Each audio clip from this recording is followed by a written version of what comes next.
Everybody's retirement is obviously looking different in terms of how much their spending needs are. But for most people, obviously, you want to ensure you cover the bases to start with. So your basic essentials, so your bills, your normal monthly outgoings, you want to make sure they're covered. And then it's things like your discretionary spending. So how much you're going to spend on holidays. So this is usually a time when people go on more holidays, maybe slightly further afield. So they'll be spending a lot more on holidays than they probably were before.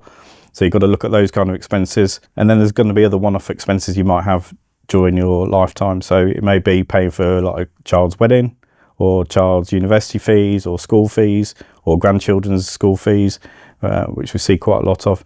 And then maybe unexpected expenses as well, like long-term care. So that's always going to be in the back of your mind that you might have to pay for that in later life, and that's a considerable expense. But also you need to take into account inflation. So that's probably the big thing that's going to, over a 30-year retirement, is going to affect you the most.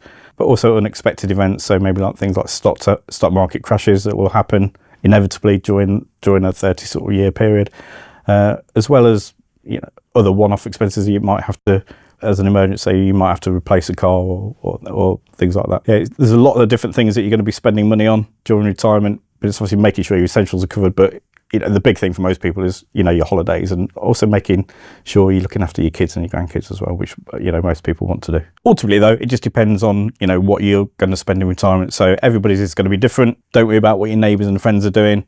Your own lifestyle is unique to you, so it's making sure you've got enough to meet your lifestyle requirements and actually enjoy your retirement, not just worrying about having enough, but enough to do things that you really want to do.